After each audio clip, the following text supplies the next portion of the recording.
WhatsApp everyone, welcome back to the channel. मैं विकास गुप्ता एक बार फिर आप लोग के साथ लेके आया हूं चैप्टर नंबर 6 ट्रायंगल के बारे में, क्लास 10th। इसमें हम सबसे पहले बात करेंगे कि इसके बीपीटी थ्योरम क्या होता है। थ्योरम 10 6.1 जो है हमसे क्या बोलता है। इस थ्योरम को बिल्कुल इजी बनाएंगे आपके लिए, बिल्कुल इजी तरीके से। और ऐसे करते करते हर एक सवाल को हम लोग डीपली से बिल्कुल इजी तरीके से करना चालू करेंगे। और हर एक सवाल जो आप लोग को बिल्कुल हलो बनाने वाले हैं। सबसे सवाल करने से ऊपर क्या लिखेंगे बच्चों, हम लोग क्या लिखेंगे बच्चों, इसके ऊपर हलवा। ठीक है, जो हम रोज बनाते हैं सवाल को। ठीक है, देखो यहाँ बिल्कुल ध्यान से देखो क्या बोल रहा है। If a line is drawn parallel to one side, एक हमने क्या करना है, parallel to one side line ले लेनी है ट्रायंगल के ऊपर। ये मैंने ले लिया है। ठीक है, उसके बाद to intersect the other sides, two side distant point, the other two sides are divide the same ratio. बोला गया है कि आपके पास दो पैरेलल लाइन गिवन है और आपको जो प्रूफ करना है, इसके प्रोपोर्शनल में ये, इसके प्रोपोर्शनल में ये, चारों को बराबर प्रूफ करना है। समझो क्या बोल रहा है। हमें ये पहला लाइन दिया हुआ है, हमें क्या करना है, इसके रेशियोज को बराबर प्रूफ करना है। तो रेशियोज को बराबर करने के लिए पहले लिखते हैं गिवन डेट। क्या हमारे पास गिवन क्या है बच्चों,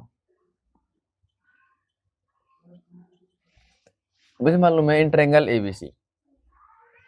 क्या ट्रायंगल दिया हुआ है, ए, और क्या गिवन है मुझे कि जो मेरा डीई है वो पैरेलल किसके बच्चों, बीसी के। क्या प्रूफ करना है, ये भी लिख लो फटाफट से। Very good. हमें प्रूफ करना है कि जो एडी है वो प्रोपोर्शनल होगा डीबी के, और जो एई है वो प्रोपोर्शनल होगा ईसी के। ये प्रूफ करना है। अब इसको प्रूफ करने के लिए हम थोड़ी सी करेंगे कंस्ट्रक्शन। क्या करेंगे बच्चों, कंस्ट्रक्शन। ठीक, क्या करेंगे बिल्कुल ध्यान से देखो। ई से परपेंडिकुलर डालेंगे, इसको नाम दे देते हैं एन। ए बी के ऊपर लिखो, यहाँ पे क्या लिखोगे, ई एन जो परपेंडिकुलर होगा किसके, ए बी के ऊपर। और डी से हम परपेंडिकुलर डालेंगे एम नाम से। तो डी एम जो परपेंडिकुलर होगा वो ए सी के होगा, और इसको हम ज्वाइन कर देंगे यहाँ से। ठीक है, यहाँ से क्या कर देंगे, हम इसको ज्वाइन कर देंगे। यहाँ तो कोई दिक्कत तो नहीं है। अब करते हैं बच्चों प्रूफ। ठीक है, अब करते हैं हम लोग क्या बच्चों, प्रूफ। चलो करते हैं प्रूफ, क्या बोलता है। सबसे पहले देखो ध्यान से, हमको रेशियो प्रूफ करने हैं। तो हमें देखो ट्रायंगल कौन कौन से लेते हैं, इन ट्रायंगल ले लेते हैं, एरिया ले लेते हैं, area of triangle A D ई। ठीक है, और दो ट्रायंगल को डिवाइड में कर देंगे, उसके बाद इनको रेशियो को बराबर कर देंगे। इजी है, देखो कैसे करेंगे। सबसे पहले लिखेंगे यहाँ पे area of triangle A D E, ये ट्रायंगल ए डी ई, ये वाला ट्रायंगल। उसके बाद ये बी डी ई, टोटल मैंने बड़ा वाला ट्रायंगल लिया। ठीक है ना, ये वाला बड़ा वाला ट्रायंगल लिया। ठीक है, इसके दो ट्रायंगल थे, मैं ले लिया एक ट्रायंगल ए डी ई और बी डी ई। क्या क्या होता है फॉर्मूला एरिया ऑफ ट्रायंगल का, 1/2 बेस इंटू हाइट। यहाँ लिख लो हमें एरिया ऑफ ट्रायंगल फॉर्मूला क्या होता है। एरिया ऑफ ट्रायंगल का फॉर्मूला क्या होता है बच्चों, 1/2 बेस इंटू हाइट। ठीक है, जो एरिया ऑफ ट्रायंगल इसका फॉर्मूला क्या होता है, 1/2 बेस इंटू हाइट। अब बात करते हैं area of triangle A D ई के अंदर। ए डी ई, ए डी ई के अंदर हमारा बेस क्या और हाइट क्या होगा, हाइट होगा क्या होगा, परपेंडिकुलर ई एन है, तो ये हमारा हाइट हो जाएगा। ठीक है, अब बात करते हैं बेस। बेस हमारा किसके ऊपर गिर रहा है बच्चों, ये एडी के ऊपर गिर रहा है। Then एक बताओ ट्रिक, ट्रिक क्या लिखना है, ये लिख देना एडी। ठीक है, तो ये हमारा क्या आ गया बच्चों, इसका आ गया। ठीक है, अब area of triangle B D E, B D E perpendicular same same रहेगा हमारा, जो आपका ई एन का ई एन है। ठीक है, अब बात करते हैं इसमें कौन सा बेस, उसको ले, बेस को ले, सेम जो मैंने बताया आपको, B D, B D base. ठीक है, अब देखो बिल्कुल ध्यान से देखना, 1/2 से 1/2 कैंसिल, ई एन से ई एन कैंसिल, तो आपके पास क्या बचा बच्चों, ए डी अपॉन में B D question number first. अब देखो सेम ऐसे ही करना हमें नीचे वाले ट्रायंगल में, एरिया ऑफ ट्रायंगल। अब इस वाले ट्रायंगल बात करते हैं, इस वाले की।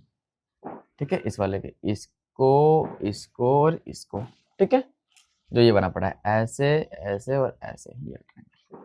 ठीक है, ए डी सी, जो ये बना पड़ा है। ठीक है, इस वाले ट्रायंगल बात कर रहा हूँ मैं, इस वाले की। ध्यान से देखो, इसमें हमारा ए डी ई एक ट्रायंगल बन रहा है, और एक ट्रायंगल क्या बन रहा है, सी डी ई बन रहा है। ले लो फटाफट से, area of triangle A D E area of triangle C D E, same वैसे ही हमारा क्या होता है 1/2 बेस। बेस कितना हमारा ए डी ई में बेस क्या होगा हमारा ए ई, और हाइट क्या होगा हमारा डी एम। तो ए ई, ए हमारा क्या है इसका हाइट हो जाएगा, और ए ई हमारा क्या हो गया बेस हो गया, और डी एम क्या हो गया बच्चों हमारा इसकी परपेंडिकुलर हो गया यानी कि हाइट। ठीक है, सेम नीचे वाले में area of triangle C D E, C D E में ये हो जाएगा हमारा बेस, और ये क्या हो जाएगा जिसके ऊपर गिर रही है क्या हो जाएगा हमारा परपेंडिकुलर यानी कि हाइट 1/2 का 1/2। अभी क्या है हमारा बेस कितना हमारा बेस है बच्चों सी ई, डीएम का डीएम 1/2 से 1/2 कैंसिल, डीएम से डीएम कैंसिल, तो क्या बचा हमारे पास ए ई अपॉन में सी, क्वेश्चन नंबर सेकंड। ठीक है, अब देखो ध्यान से देखो बिल्कुल ध्यान से, जो इसका है ये आपस में इक्वल है, ए डी ई इक्वल है कि नहीं है। हम मुझे बस किसी तरह भी कुछ ना कुछ ट्रिग्नोमेट्री लगा के मुझे इसको और इसको बराबर करना है। तो मुझे मालूम है कि जो एंगल बी डी ई बन रहा है, देखो ध्यान से बी डी ई, जो ये ट्रायंगल बन रहा है मान के चलो ये वाला ट्रायंगल बी डी ई। ठीक है, जो बी डी ई बन रहा है और जो सी डी ई बन रहा है, देखो सी डी ई का है ये और ये और ये। ठीक है, बिल्कुल ध्यान से देखना, बिल्कुल थोड़ा सा छोटा है ये बड़ा है, ठीक है ना, ध्यान से देख लेना इसको, थोड़ा सा छोटा है बस। हाँ ठीक है, ये हो गया। हाँ ठीक है, अब देखो ध्यान से, जो सी डी ई है और B D E, C D E ये वाला ट्रायंगल जो है और जो ये वाला ट्रायंगल, दोनों ही ट्रायंगल में देखो जो डी ई है कॉमन लाइन आ रही है, आ रही नहीं आ रही कॉमन, तो ये एक पैरेलल लाइन भी है ना।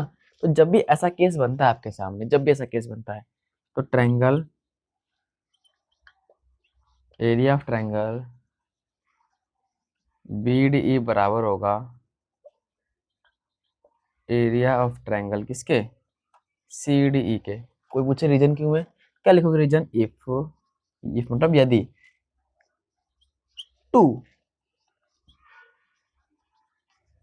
ट्रायंगल, दो ट्रायंगल के सेम मतलब जो भी है are same side and same parallel side, same parallel side, their area